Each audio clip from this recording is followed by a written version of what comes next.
Saya pertimbangkan untuk menutup channel saya. Jadi pada akhirnya kritik itu, apalagi di forum terbuka, hanya menjadi ajang orang-orang yang mengikuti A mencela yang mengikuti B. Orang-orang yang mengikuti B mencela yang mengikuti A. Boleh disurvei, boleh disensus. Seefektif apa kritik-kritik YouTuber aswaja itu bisa mempengaruhi orang-orang yang awalnya salafi wahabi menjadi aswaja? Nggak akan bisa. Karena orang memilih menjadi wahabi mesti karena dia tidak punya takaran untuk mengukur mana yang lebih benar, mana yang hanya syabihun bil haqqi wa laysa bih. Sepertinya benar tetapi tidak.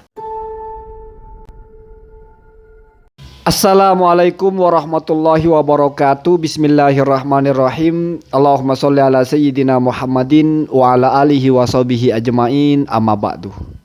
Ja'alana min ahlil khair fi kulli waqtin wa hinin wa fi kulli umurin fid dini wad dunya wal akhirah. Semoga Allah berikan kita kebaikan dalam kehidupan dunia, dalam kehidupan akhirat. Kita bisa menjadi orang-orang yang melakukan kebaikan, memberikan yang baik kepada orang lain, dan juga menerima yang baik dari orang lain atau juga nanti dari Allah Subhanahu wa Ta'ala.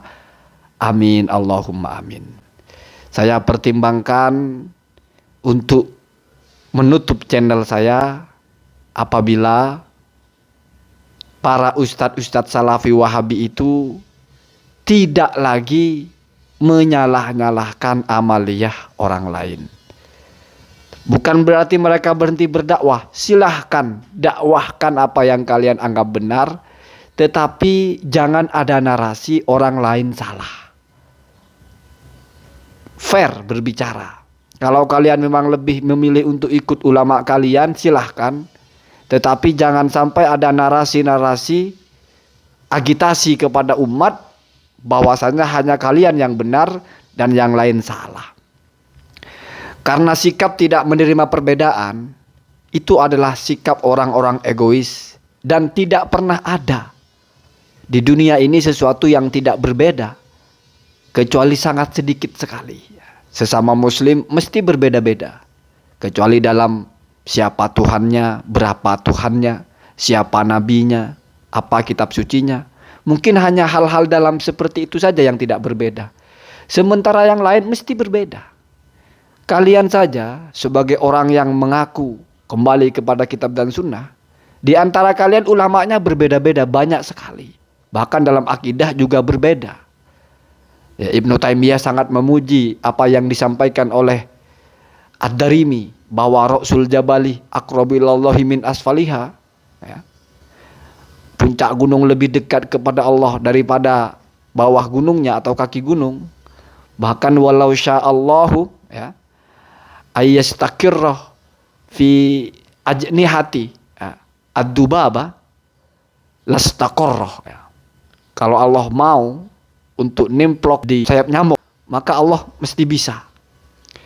Dan ini kata Syekh Albani ghulu, berlebihan fi isbati sifati lillahi, di dalam mengisbatkan sifat kepada Allah. Karena tidak pernah ada nasnya Allah bisa nimplok di sayap lalat. Artinya sesama kalian juga berbeda-beda. Kalau sesama kalian aja berbeda-beda bisa, kenapa berbeda dengan orang lain malah tidak bisa? Seandainya tidak ada lagi klaim-klaim bahwa orang baca nawaitu, orang baca usoli, nggak ada tuntunannya. Orang maulidan nggak ada dalilnya. Orang melaksanakan acara tahun baru bid'ah. Kemerdekaan bid'ah. Seandainya nggak ada narasi seperti itu, kita tidak perlu ada kritik. Karena harus diakui bahwa konten-konten yang isinya kritik itu satu sisi memang bermanfaat, tapi juga ada mudaratnya. Apa mudaratnya? Ya menjadi ajang orang saling maki-memaki, dan pada akhirnya orang yang sudah kekeh dengan salafi wahabi nggak bergeming, nggak akan bergeming. Kenapa? Karena mungkin mereka tidak punya filter untuk mengukur hujah orang lain benar apa salah. Tetapi mereka lebih kepada sugesti, ya, atau mungkin lebih kepada selera pada akhirnya. Sementara pendakwa salafi wahabi ini sepertinya menawarkan jalan pintas bahwa untuk menjadi orang yang baik berhijrah, menjadi orang ahli sunnah, ikut nabi, ya caranya seperti ini, seperti mereka. Nah, klaim ikut nabi itu yang sangat gampang untuk orang menjadi terprovokasi lalu menganggap itu benar. Setiap bicara menggunakan hadis, menggunakan ayat. Sementara yang lain dianggap bukan mengikuti Nabi karena tidak bicara menggunakan hadis, menggunakan ayat.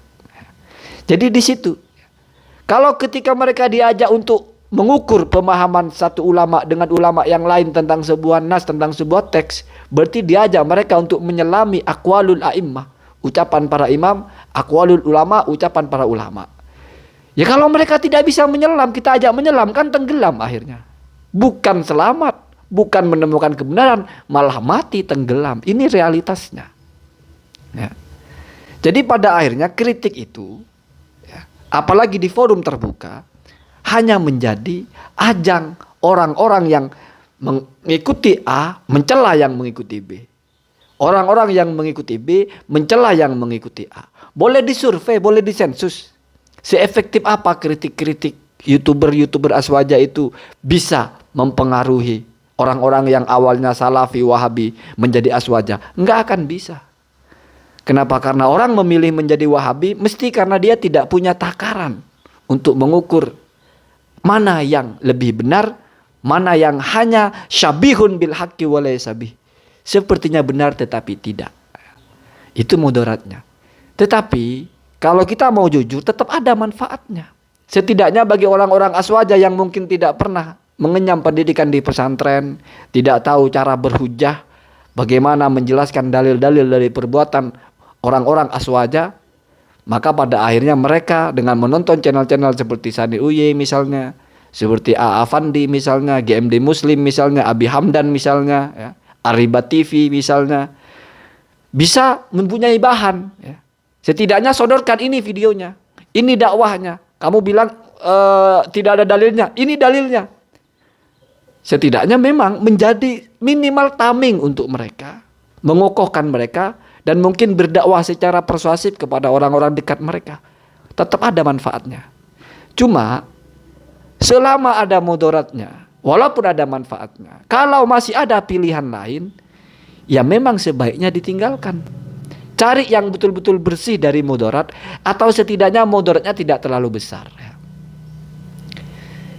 Cuman kalau tiba-tiba semuanya berhenti, ya berbahaya sekali. Karena seolah-olah ini adalah sebuah kebenaran. Karena tidak ada yang mengkritik. Ya. Jadi ini pilihan saja. Saya hanya ingin kita masing-masing tahu diri. Ya. Cukup kita dukung apa yang kita anggap benar. Ya. Ketika ada orang mencela, ketika ada orang menyalahkan, ya sama dengan kita. Dia merasanya itu yang benar dan kita yang salah. Jadi seperti itu. Maka alangkah lebih baiknya kalau dakwah itu masuk kepada maslahah, itu masuk kepada amar ma'ruf, la yu'maru al ma'rufu bil munkar. Sesuatu yang baik tidak boleh disuruhkan dengan cara yang tidak baik. Begitu juga wala yungkaru al munkaru bil munkari. Tidak boleh kemungkaran dicegah justru dengan kemungkaran yang lain. Kamu mau mengusir lalat di kepala, tapi kamu memukul kepalamu pakai palu. Jadi kan begitu. Ini untuk orang-orang yang bisa menangkap saja, berpikir waras saja. Kita juga bukan enjoy mengkritik Ustaz Salafi Wahabi itu. Sama juga pada akhirnya kita itu ada merenung. Apa ada cara lain untuk membuat mereka berhenti tanpa harus kita telanjangi di publik? Apa ada cara lain? Itu saja. Tetap kita pertanyakan. Tetap ada keresahan. Jadi mari kita saling mengerti bahwa semua ini hanyalah jalan untuk mencapai yang terbaik. Semoga ada manfaatnya. Assalamualaikum warahmatullahi wabarakatuh.